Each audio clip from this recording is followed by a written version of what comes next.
Voilà, la nouvelle est tombée cet après-midi. Un réaménagement du gouvernement est intervenu. Aucun départ, mais des ministres ont changé de portefeuille et de responsabilité. Sécurité des populations, les forces de sécurité et de défense investissent le terrain. Une patrouille de grande envergure a sillonné hier soir les 6 communes du district de Bamako. Plus de 300 agents ont été mobilisés.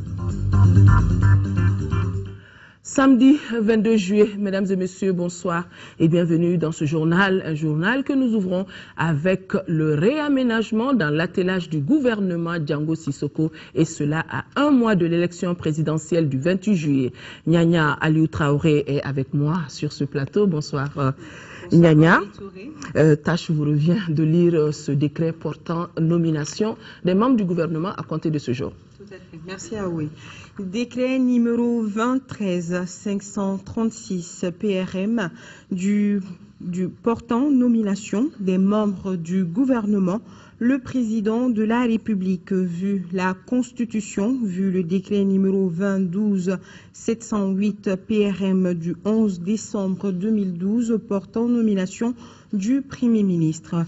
Sur proposition du Premier ministre, décrète article 1er, sont nommés membres du gouvernement en qualité de ministre de l'économie et de l'action humanitaire, Mamadou Namori Traoré, ministre de la Défense et des anciens combattants, général Yamoussa Kamara, ministre des Affaires étrangères et de la coopération internationale, Tchéma Hubert Koulibaly, ministre de l'administration territoriale, de la décentralisation et de l'aménagement du territoire, colonel Moussa Senko Koulibaly, ministre des Finances, Abdelkarim Konaté, ministre du Commerce et de l'Industrie, Tchéna Koulibaly, ministre des Mines, Amadou Babassi, ministre de l'Éducation, de l'Alphabétisation et de la Promotion des langues nationales, Bokar Moussa Diarra,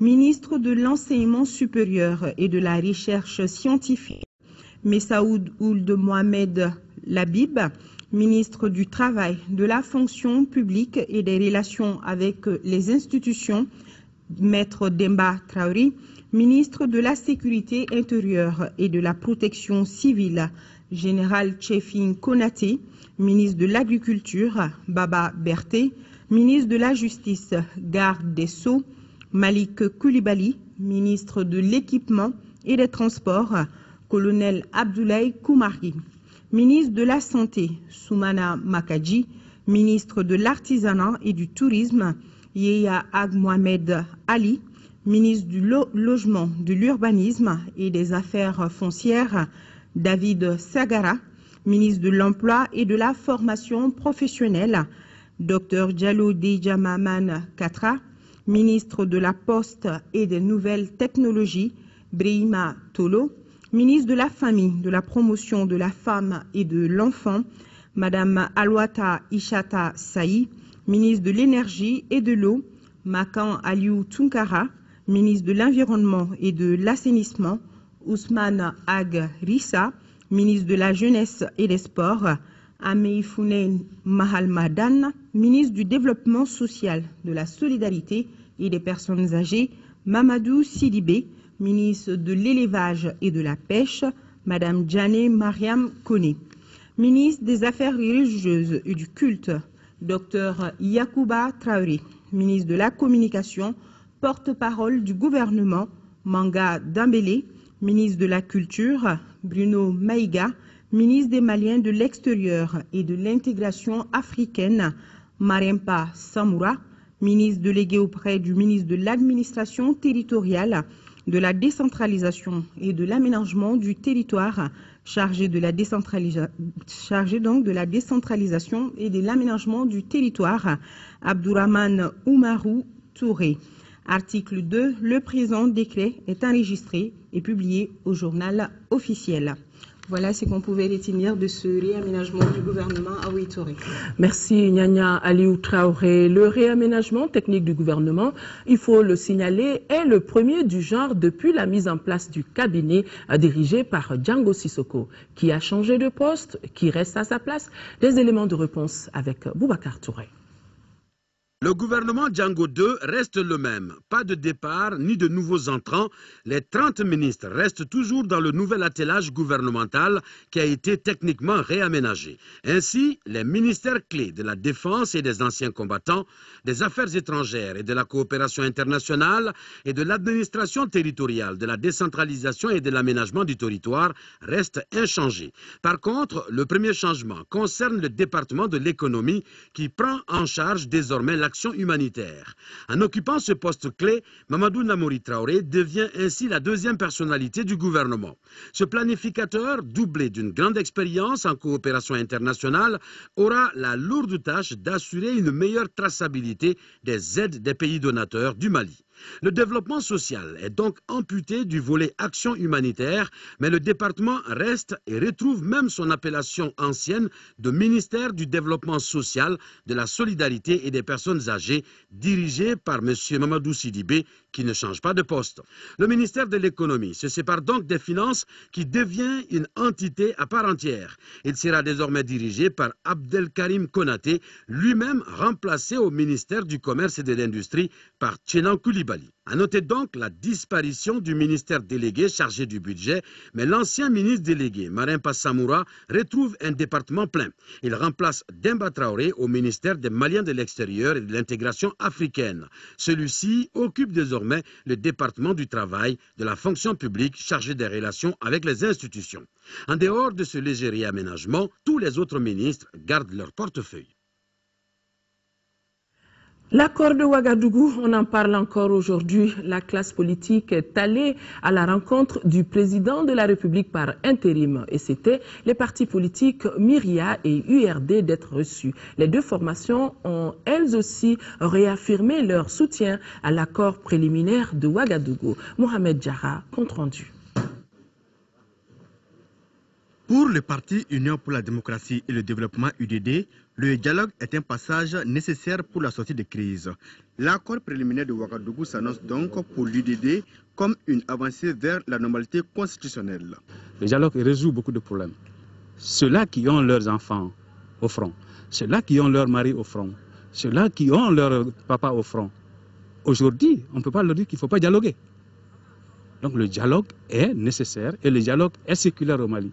La délégation du Myria, conduite par son président, a échangé avec le président Django Traoré sur le dernier développement de la situation au Mali. Pour le Myria, la vigilance doit être mise quant à l'application de l'accord.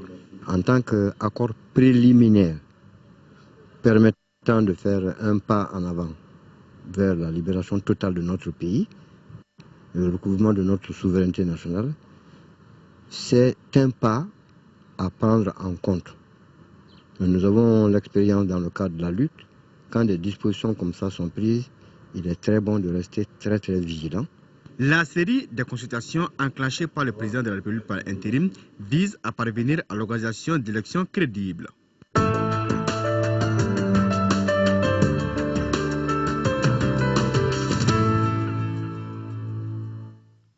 La page élection de ce journal, une mission de la délégation générale aux élections est à Tombouctou pour renforcer les commissions d'établissement des listes électorales sur place. Elle est également appelée à appuyer ces commissions par rapport à la radiation des électeurs décédés et de procéder au transfert de ceux qui ne sont pas enrôlés dans la région de Tombouctou où nous retrouvons Adama Djimdi. À moins d'une semaine de la fin des travaux des commissions d'établissement des listes électorales, à Tombouctou, l'on se bouscule pour remplir les formalités. C'est dans ce contexte que la Direction générale aux élections DGE vient d'envoyer sur place une équipe de 5 membres. Nous sommes là envoyés par la DGE dans le cadre d'appuyer la commission électorale sur place, dans les cas de transfert, et puis les radiations et les cas de décès pour les gens qui sont décédés. L'arrivée de cette mission a été salutaire pour l'avancement des travaux. Avec ces jeunes, on procède au transfert et ils font sortir directement la carte NINA avec le numéro d'identification. Ces jeunes sont là avec des ordinateurs portables qui contiennent chacun tous les fichiers électoraux du Mali. L'ensemble de ces activités sont menées conformément à la loi électorale et en présence de la CENI locale. Nous sommes impliqués à toutes les étapes. Chaque décision prise, nous recevons ampliation et nous sommes informés à temps. S'agissant des déplacés qui sont en nombre, des mesures sont déjà prises pour le vote de ces derniers. D'abord, s'ils sont arrivés au niveau de la commune du cercle de Tombouctou, ils peuvent retirer au besoin leur carte au niveau de ces communes. Mais si c'est trouvé qu'ils sont empêchés pour d'autres motifs, ils peuvent par système de procuration faire en sorte qu'ils rentrent en possession de leur carte Nina. C'est dire qu'à Tombouctou, les choses vont bon train quant à l'organisation des présidentielles du mois prochain. Activité des partis politiques, le Parti Union pour la République et la démocratie a tenu sa conférence régionale statutaire du district de Bamako. Les travaux ont regroupé tous les cadres des 6 sections du district, les responsables des mouvements des femmes et des jeunes, les députés et les conseillers nationaux. Nando Dambélé, le point. Statutaire, ces assises de la coordination des sections URD du district de Bamako se tiennent dans un contexte particulier pour le pays en général et pour le parti de la poignée de main en particulier, d'où la pertinence de l'ordre du jour. Nous allons dans un premier temps voir la vie du parti à Bamako, c'est-à-dire nous avons 6 sections correspondant aux 6 communes. Donc nous allons passer en revue comment se porte le parti dans chacune de ces sections du district de Bamako. Le deuxième point sera consacré à la stratégie électorale. Comme vous savez, nous sommes dans une période électorale. Le parti s'est préparé depuis un certain temps à aller aux élections. Si d'ordinaire, la revue des troupes pour l'élaboration d'une stratégie électorale nationale reste une activité propre au parti sur l'ensemble du pays, le cas du district de Bamako reste particulier, d'où cet appel du président du parti à l'endroit des 6 secrétaires généraux des sections de Bamako. Et en premier lieu, nous demandons aux camarades du district de Bamako d'être les pionniers dans la bataille qui va s'engager. C'est ça que je voulais vous demander en tant que ressortissant du district de Bamako. Dans la bataille électorale qui va s'engager, il faut que vous soyez en première ligne. Être en première ligne, c'est quoi? Il faut une campagne de proximité. Il faut un engagement total de vous-même et de tous qui veulent nous soutenir dans ces élections. Il faut une campagne de proximité, mais il faut également beaucoup de courage. Après l'examen et l'adoption des rapports d'activité des 6 sections, les participants ont élaboré la stratégie électorale propre au district de Bamako. Les travaux se sont achevés par la rédaction d'une résolution générale. Tous derrière Modibo Sidibé pour l'élection du 28 juillet prochain, c'est le mot d'ordre des jeunes des forces alternatives pour le renouveau et l'émergence. Les jeunes de Phare Ankawili ont lancé ce matin les activités de leur mouvement. Bourama Traoré était présent.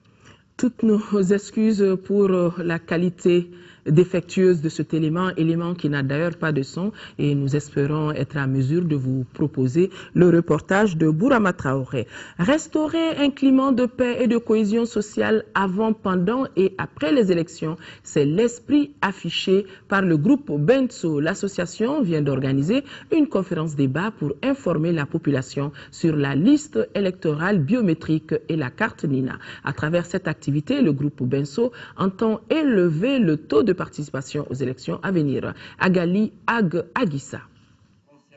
La participation massive des citoyens au vote est l'un des défis à relever pour réussir l'organisation d'une élection crédible. C'est à cet exercice que se livrent les membres du groupe Benso en organisant cette conférence débat. Nous voulons dire aux femmes d'aller voter. Nous voulons dire aux femmes d'arrêter de prendre le sucre, de prendre les 3 pagnes, de prendre l'argent. Nous voulons dire aux femmes qu'elles se sentent elles-mêmes actrices dans ce processus-là. Elles et leurs enfants. Si les enfants viennent après, je crois que les maris aussi vont nous suivre. Les débats ont porté sur les intérêts liés au retrait de la carte Nina au fichier biométrique. Nous avons eu à exposer sur le Nina, comment l'acquérir, à quoi ça sert. Le Nina ne sert pas seulement qu'aux élections, ça peut servir dans les autres services de l'État, santé, éducation, permis de conduire, banque, ainsi de suite. On vous a donné un Nina avec des données erronées, c'est pour ne pas vous priver de votre droit de vote. Parce que ne peut voter que celui-là qui dispose de la carte Nina. En vous la retirant pour sous peine d'erreur là-dessus, vous ne pourrez même pas accéder au bureau de vote. Donc avec l'erreur, vous allez accéder au bureau de vote, vous allez exercer votre droit de vote, c'est après qu'on va faire la correction. Cette activité inscrite dans le cadre de l'éducation citoyenne donne le ton au programme d'activité du groupe Benso. Le forum des organisateurs de la société civile du Mali était face à la presse.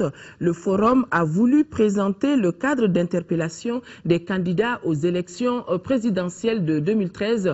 Ce cadre d'interpellation aura pour objectif de faciliter l'accès des citoyens au contenu des projets et programmes des candidats. Rachel Tessougué a suivi ce point de presse. À travers cette conférence de presse, le Forum des organisations de la société civile du Mali veut informer les citoyens sur l'ensemble du territoire de la tenue d'un cadre d'interpellation des candidats aux élections présidentielles de 2013. Cela en vue de pallier au manque d'information des électeurs sur les propositions de programme des personnes désirant briguer la magistrature suprême. L'enjeu de cette activité est de mettre en lumière les projets de société proposés par les candidats et de chercher à engager sur des enjeux prioritaires des organisations de la société civile et des citoyens. En prélude au cadre d'interpellation des candidats aux élections présidentielles, plusieurs activités sont prévues par le Forum des organisations de la société civile. La première activité porte sur l'élaboration du profil du candidat idéal. La deuxième activité, c'est la mise en place du cadre de concertation de toutes les organisations qui travaillent dans le cadre de l'observation des élections. Et il reste l'interpellation déclarée à la presse du Mali. Au terme de l'interpellation, un rapport dans lequel seront consignés les engagements et les principales issues des débats sera produit. Chose promise, chose due, nous sommes à mesure maintenant de revenir sur la conférence le lancement du mouvement des jeunes des forces alternatives pour le renouveau et l'émergence. Les jeunes de Phare Ankawili ont lancé ce matin leur activité et c'était en présence de notre reporter Bourama Traoré. Les jeunes des forces alternatives pour le renouveau et l'émergence se mobilisent. À quelques semaines de cette échéance, les jeunes du parti affûtent leurs armes.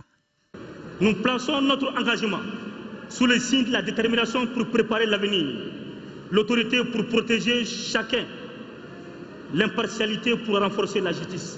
C'est ce message que nous sommes venus vous délivrer et vous demander de vous mobiliser. Un message qui semble être bien reçu, comme en témoigne cette annonce des responsables des différentes sections de Phare Ankawili du district de Bamako et de Kati. Chacun d'eux s'est engagé à mobiliser au moins 10 000 voix pour les candidats du parti dans sa circonscription. Aussi difficile que puisse être le défi, nous sommes confiants qu'en notre intelligence collective et notre capacité à nous ressaisir pour un sursaut dès lors que notre avenir est menacé. Quant au président de Phare Ankawili, il dévoile certaines priorités du parti.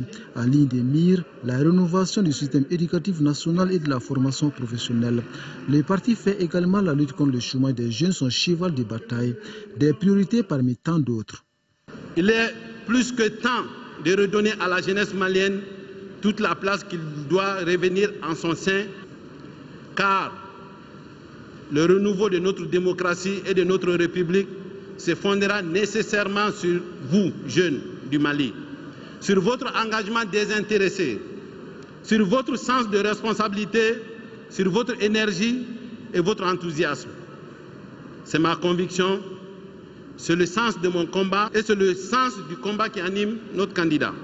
Pour réussir ce combat, les maîtres mots s'appellent désormais travail et unité, car le chemin qui mène à Koulouba est encore long et semé d'embûches. En 4e région, une réunion de cadre de concertation avec la classe politique et la société civile s'est déroulée. L'ordre du jour de la réunion portait sur le point des préparatifs de l'élection présidentielle de juillet 2013. Kandesila depuis Ségou. Après l'étape de validation des électeurs potentiels et les opérations de transfert, il s'agit à travers cette rencontre qui regroupe les autorités régionales, la classe politique, les responsables de la société civile et les cadres régionaux de faire le point du processus électoral dans la région de Ségou. Il ressort des présentations qu'à ce date, les travaux se sont bien déroulés dans l'ensemble.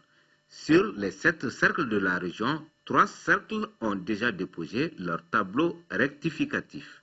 Au niveau de Ségou, du cercle de Ségou, nous avons enregistré 14 832, disons, transferts pour l'ensemble du cercle et 2454 radiations. Concernant le cercle de Nyono, pour les transferts, nous avons enregistré 1013, disons, transferts et 1357 radiations. Et le cercle de Baraouli, il y a eu 353 transferts et les radiations au nombre de 551. Maintenant, on n'a pas pour le moment le chiffre concernant les autres cercles que nous attendons d'un moment à l'autre. Un autre point qui a fait objet de débat est relatif au déroulement des opérations de remise des cartes NINA. Des questions-réponses auront permis de dissiper plusieurs malentendus ou sous-informations.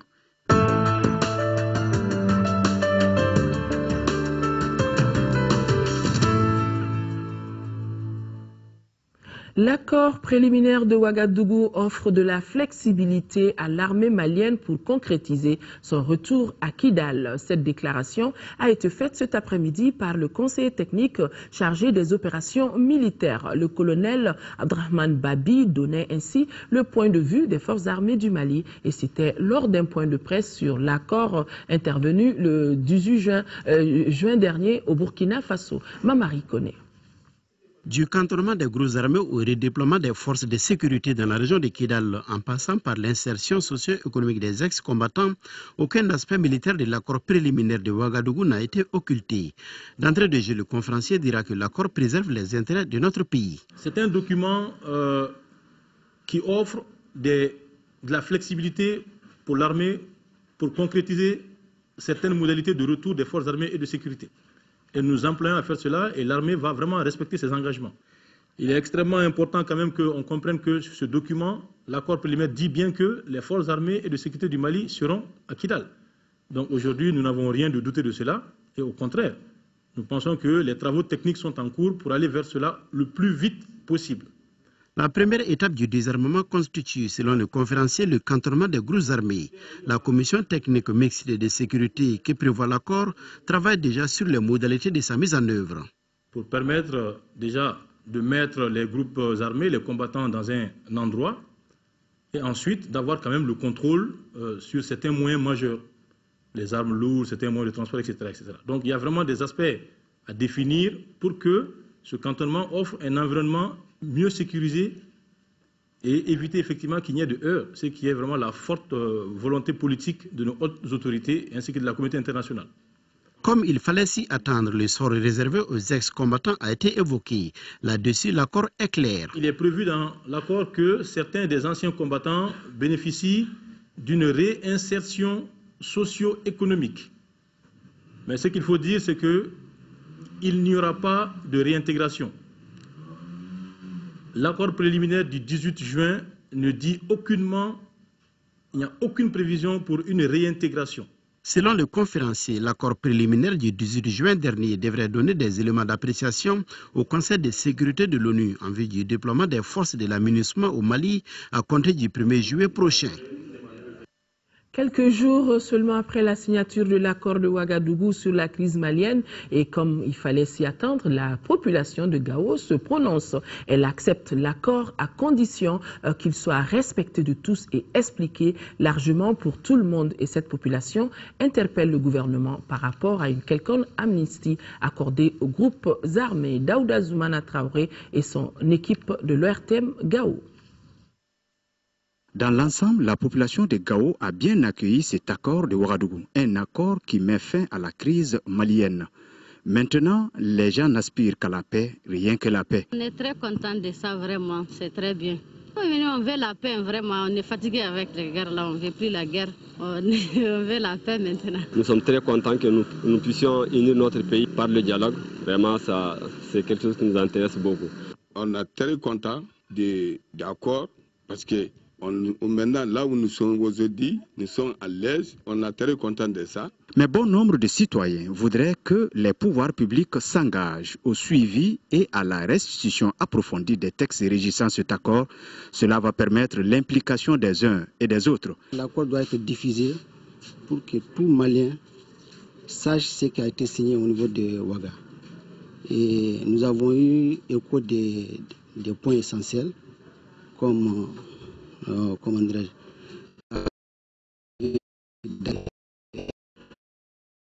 lesquels nous aimerions être plus mieux édifiés, comme par exemple de ce qu'il en est par rapport à l'amnistie demandée dans un premier temps par les groupes armés, parce que c'est des gens qui ont, il faut les reconnaître, ils ont fait des crimes, et ces crimes ne peuvent pas être impunis. Et si aujourd'hui le gouvernement malien se hasarde à accorder l'amnistie à ces gens-là, nous qui étions là, on les a vus à l'œuvre. Mais est-ce que la population est prête à pardonner ces gens-là? Ça, c'est notre problème aussi. Il faut que ce soit des accords crédibles et qui portent bonheur à tout notre pays, quoi. Tu vois, il ne faut pas que ce soit les accords d'avant. On a connu beaucoup des accords passés qui n'ont rien abouti, quoi. En tout état de cause, l'essentiel de cet accord ne doit pas être l'élection présidentielle. Il doit aller au-delà. Mais aujourd'hui, il ne faut pas que ce soit un accord parce qu'on veut faire les présidentielles et qu'après, ça serait sabouté. Vraiment, nous ne sommes pas pour. Sinon, vraiment, nous désirons la paix. Et nous souhaitons que ce ne soit pas l'accord de l'Algérie, la fois passée d'Alger et de Tamaracet, qui n'ont rien abouti. Mais je crois que cette fois-ci, on pensait que c'est le meilleur accord. Parce que dans une proverbe soreille, on dit cette fois-ci, c'est un accord définitif qui serait là cette fois-ci, c'est sûr. Et ça ne se reprend plus encore. Oui. Parce qu'ils ont vu, ils ont regretté, tout le monde a vu, tout le monde a regretté. Parce qu'il ne faut pas qu'on arrive à faire des accords qui vont nous amener encore à une autre chute. Donc c'est ce que nous craignons. Sinon faire un accord n'est pas le problème, mais faire un accord de paix définitive. Parce qu'il ne faut pas que chaque fois que des personnes se rebellent et maintenant on leur donne la plus grande partie de ce pays-là. Parce que ces gens-là, c'est mes propres parents, mais à vrai dire, vraiment, c'est eux qui ont amené tout ce. La région de Tombouctou, elle aussi, est concernée par l'accord qui vient d'être signé à Ouagadougou. Adama Djimde a promené son micro et les Tombouctiens réagissent. Une fois de plus, le Mali nous a évité une guerre. Et je pense qu'il est temps que ce soit le MNLA ou le EMIA, qu'ils abandonnent tout ça et qu'ils reviennent avec les frères, les sœurs, pour que nous bâtissons le Mali, ce Mali qui nous est cher, que nous aimons tous. Je suis heureux quand je constate que mon pays évite une guerre, parce qu'une guerre, ce n'est jamais une bonne chose. Mais si les accords sont signés, nous continuons à dire que nous ne devons en aucun cas accepter qu'il y ait une prime pour l'impunité. Nous sommes d'accord à nous réconcilier, mais l'impunité doit être sévèrement punie.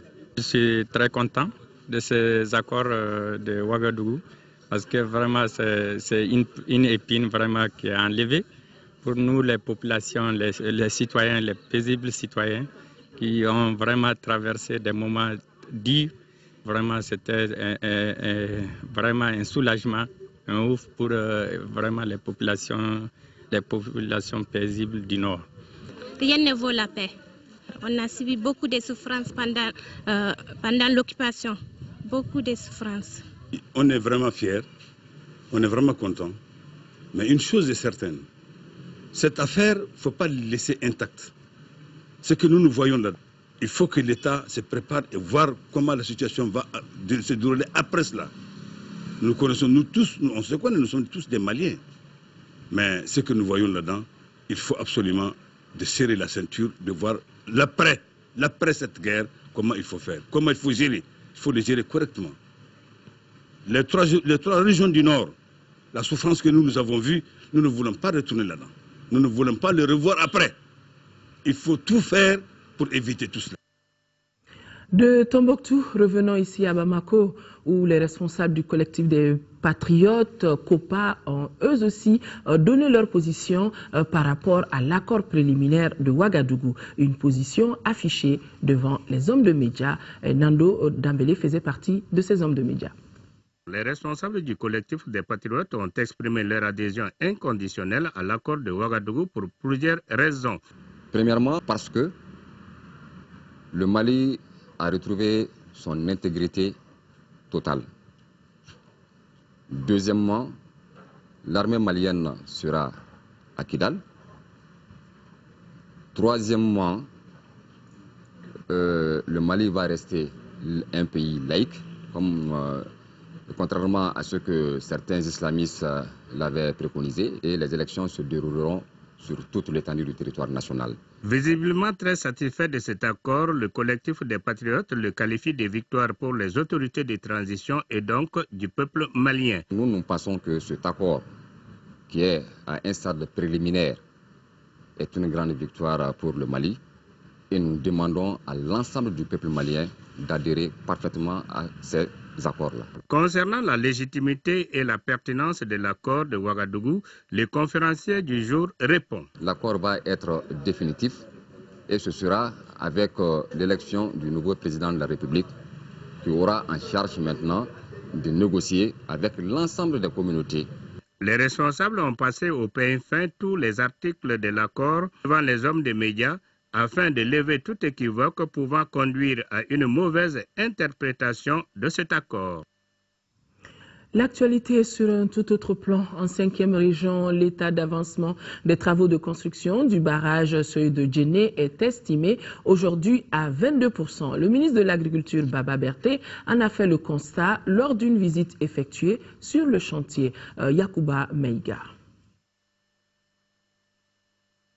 Les travaux de construction du barrage Seuil de Djenné, visités par le ministre de l'Agriculture, ont repris depuis le 15 avril dernier, après une interruption d'un peu plus d'une année suite à la crise sécuritaire et institutionnelle qu'a connue notre pays. L'état d'avancement physique du chantier est estimé de nos jours à un peu plus de 22% pour un délai consommé de 28% compte tenu de l'arrêt des travaux. Pour cette phase du PDI-BS, 14 000 hectares seront aménagés en submersion contrôlée et 1000 hectares en maîtrise totale. Et les travaux concernant les 7000 hectares ont déjà démarré sur le financement de la Banque islamique de développement, ainsi que les voies d'accès pour joindre la ville de Djenné. Sur le terrain, les activités se poursuivent normalement avec l'approvisionnement du chantier en agrégat, à savoir le concassage, le criblage, le transport et le stockage des graviers, l'exécution des travaux de fondation de la passe à poissons et de la brèche aval de la fondation du barrage, ainsi que l'aménagement des voies d'accès pour le transport du béton, entre autres. Si on allait très vite,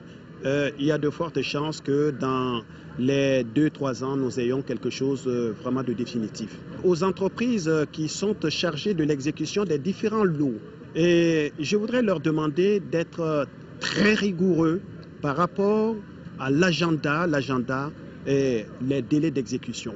Le ministre de l'Agriculture a aussi réitéré aux populations bénéficiaires qu'il a rencontrées sur place l'engagement du gouvernement à tout mettre en œuvre pour la réalisation rapide des aménagements hydro-agricoles et la réinstallation des populations affectées par le seuil en conformité avec le plan de gestion environnementale et sociale. Le Mali, à l'instar des autres États membres de l'Union africaine, fêtera demain, 23 juin, le 19e anniversaire de la Journée africaine de l'administration et du service public. Le thème retenu cette année est un service public performant à l'heure du gouvernement ouvert pour mieux répondre aux exigences du citoyen. Le ministre du Travail, de la fonction publique et des relations avec les institutions, au micro de Khadijatou Kone. Ce 19e anniversaire marque pour notre administration et notre fonction publique en particulier une étape importante.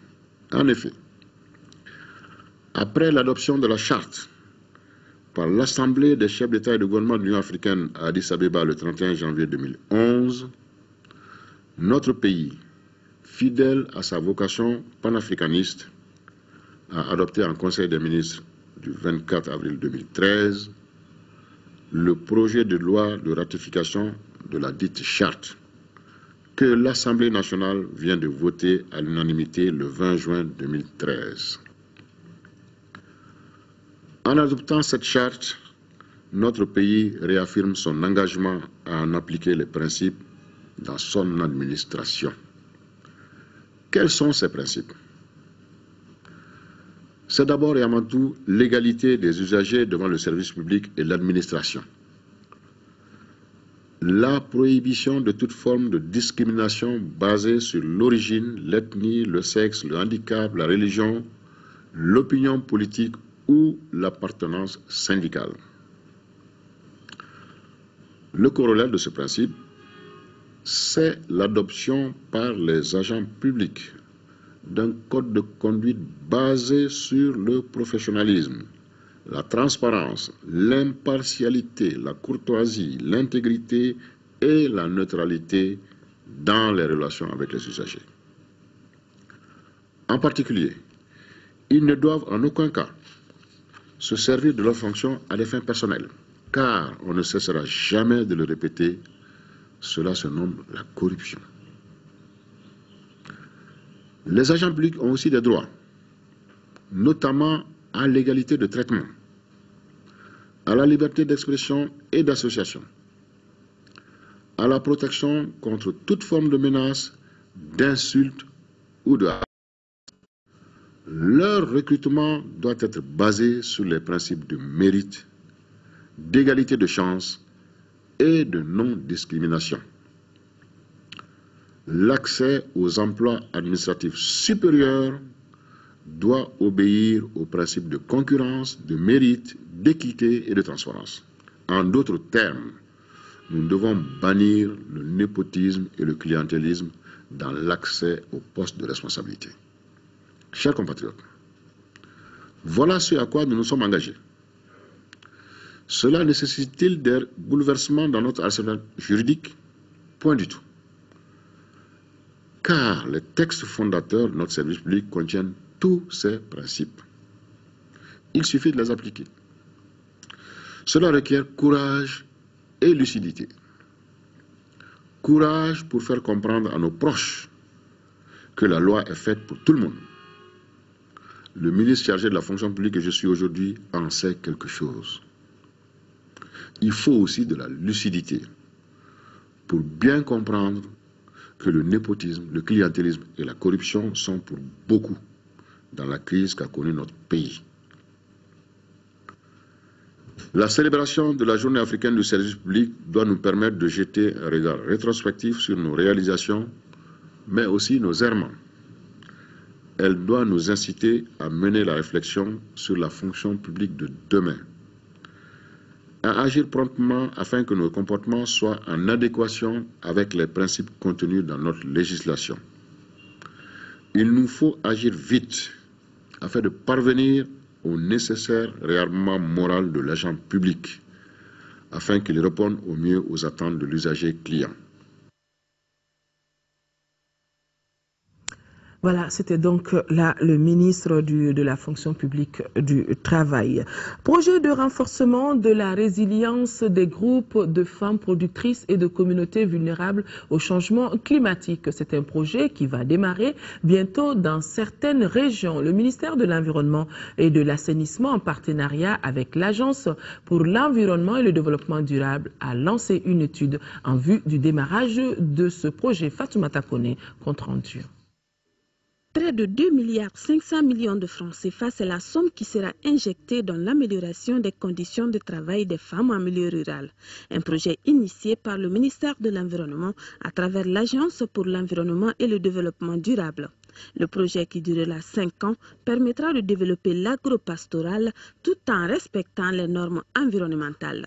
Il est axé sur 2 composantes prioritaires dans les régions de Kaï, Koulikoro et Sigassou. Les composantes du projet sont la lutte contre les pénuries d'eau, la génération des revenus auprès des femmes au niveau local et aussi la promotion de tout ce qui rentre dans le cadre du développement durable en termes de dégradation de terre. Les femmes sont parmi les plus vulnérables aux impacts des changements climatiques. En raison de leur accès limité aux ressources naturelles, les perturbations d'ordre climatique sont donc de nature à accroître leur fardeau. C'est pourquoi le Mali entend mettre en œuvre le présent projet intitulé « Renforcement de la résilience des groupes de femmes productrices et de communautés vulnérables au changement climatique ». Ce projet s'inscrit dans le cadre de la nouvelle politique du gouvernement adoptée depuis 2011. Il va être l'une des composantes de la politique d'adaptation au changement climatique. Cette politique est soutenue par le Fonds pour l'environnement mondial. Cela à travers le PNUD dans notre pays. L'ONG Association du Centre sahélien de prestations d'études d'éco-développement et démocratie vient de lancer officiellement à Djidjeni, Djidjeni c'est dans le cercle de Kolokani, les activités du projet. Un projet qui s'inscrit dans le cadre du renforcement des capacités de résistance de 2500 ménages vulnérables des communes de Sabala et Djidjeni. Ousmane Koïta. Prévu pour une durée de 12 mois, le présent projet œuvrera dans plusieurs domaines, à savoir la sécurité alimentaire et nutritionnelle, la gestion des urgences, la décentralisation et le renforcement organisationnel des collectivités et organisations communautaires de base. Le projet touchera 16 villages des communes de Sabala et Djidjeni. Le projet apportera un appui direct aux ménages cibles en apportant des intrants agricoles de base et les encadrer techniquement à mettre en place des jardins de cases, une association de cultures vivrières composée de manioc, arachides et maïs et de cultures paressères exotiques locales. CRS Mali et ses partenaires, FAO et CSPIDA, parmi tant d'autres, conjuguent leurs efforts pour aider les communautés les plus vulnérables à développer leur capacité de résistance aux crises alimentaires dans les zones rurales des régions de Mopti, Koulikoro et Kaye. Les bénéficiaires du projet seront soumis à des critères de ciblage définis par le document du projet de la FAO. La priorité a été accordée aux ménages dont le chef de ménage est femme, dont un ou plusieurs membres actifs sont incapables de travailler au champ, dont un enfant est victime de malnutrition aiguë ou en cours de traitement contre la malnutrition aiguë. La journée du lancement du projet a été mise à profit pour faire la remise officielle aux bénéficiaires. L'ONG CSPIDA est créée en 2002. Il intervient en Narabanaba et Kolokani dans la région de Koulikoro et Djema Nyuro en première région. Le centre hospitalier universitaire Centre national d'odontostomatologie a tenu sa 4e session extraordinaire. La validation du projet d'établissement pour les 5 années à venir et l'adoption du manuel de procédure de la structure étaient les principaux points inscrits à l'ordre du jour. Cheikh Oumar Sangaré. Cette 4e session extraordinaire du Centre national d'odontostomatologie est une recommandation de la 34e session ordinaire tenue en décembre dernier. Les administrateurs ont procédé essentiellement à l'examen et l'adoption de 2 documents. Il s'agit du projet d'établissement 2013-2017 et du manuel de procédure. Ces documents visent à améliorer la qualité des prestations du service. Le projet d'établissement qui est la feuille de route pour les 5 années à venir, c'est-à-dire qu'est-ce que le centre va faire en termes d'investissement, en termes de personnel, en termes d'activité. Tout ce qui est faisable dans le centre dans les 5 années à venir est consigné dans le projet d'établissement. Obligation est faite aux structures, aux EPH justement d'élaborer ce projet d'établissement et le nôtre a été validé pendant cette session. Ajouter à cela aussi la validation justement du manuel de procédure. Là, il s'agit de définir succinctement qui fera quoi, quand et comment. Les coupures intempestives d'électricité et la vétusté du plateau technique sont entre autres difficultés que le SENOS connaît. Cependant, le bon climat social et la détermination du personnel permettent à la structure de faire face aux défis de l'heure. On a quand même le calme social, c'est déjà très important. Les travailleurs sont assidus, ça aussi c'est très important, parce que bon an, mal an, nous prenons entre 100 et 200 patients par jour. Sur les recommandations du conseil d'administration, le centre hospitalier universitaire d'odontostomatologie a désormais un bulletin d'information trimestriel qui se nomme Dadimi Kibarou. Sécurité des populations du district de Bamako. Hier, les noctambules ont eu à faire face à une grande patrouille menée par plus de 300 hommes de la police, de la gendarmerie et de la garde nationale. Des interpellations ont été enregistrées et notre reporter Garibou Perou a fait le noctambule rien que pour suivre cette patrouille et ce que sa caméra a vu, il la partage. Suivez. La police, la gendarmerie et la garde nationale, 3 corps, une mission. Endiguer le banditisme à Bamako, c'est ce qui explique cette patrouille mixte de grande envergure.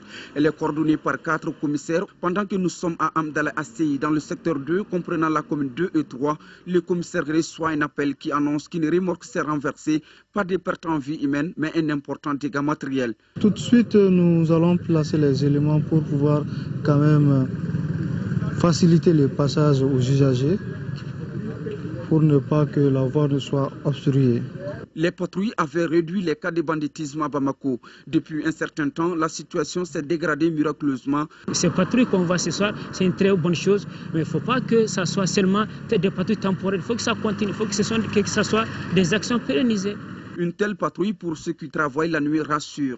Les patrouilleurs doivent multiplier des initiatives et être soutenus dans leurs actions. La patrouille que la police et la gendarmerie sont en train d'organiser maintenant, c'est une très bonne chose.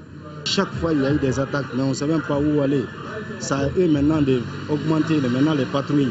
Certes, mettre en déroute les stratégies des bandits est essentiel, mais pour les citoyens avertis, il est bon de se demander qui sont ces bandits, où sont-ils, comment opèrent-ils avant toute descente dans la ville.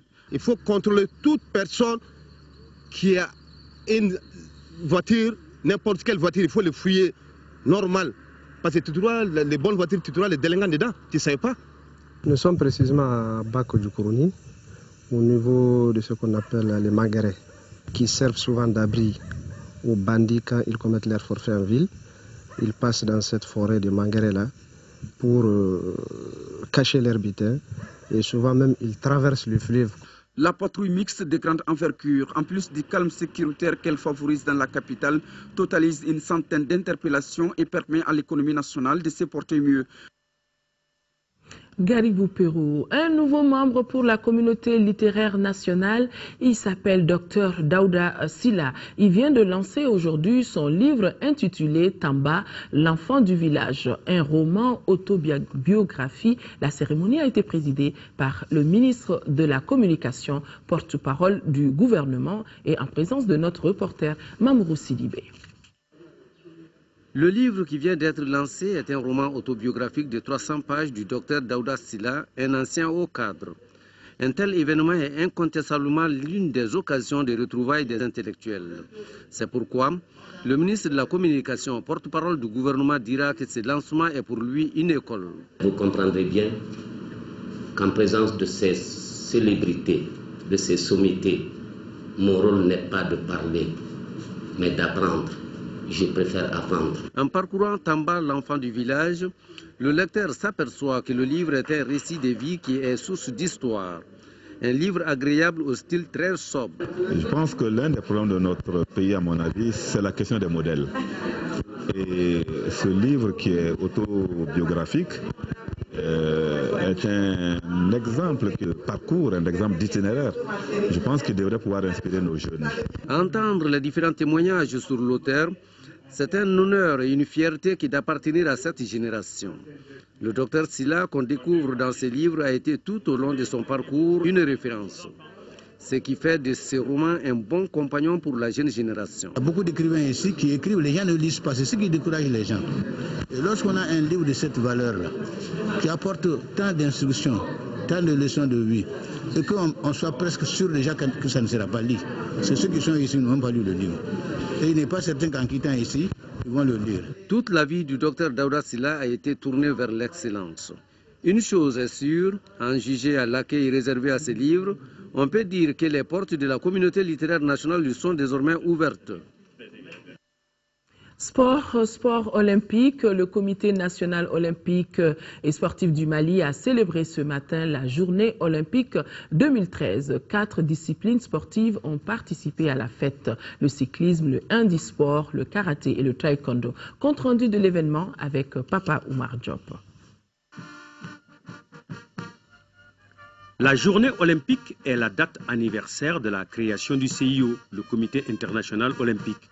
C'était le 23 juin 1894. Les comités nationaux olympiques ont toute la dernière semaine du mois de juin pour fêter l'événement.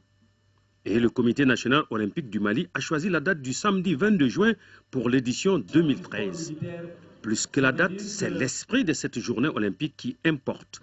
Nous profitons de cette occasion de 2013 pour faire partager l'esprit olympique à des individus de tous âges et de tous horizons, car la journée olympique s'adresse à tous, quelles que soient les compétences sportives des uns et des autres.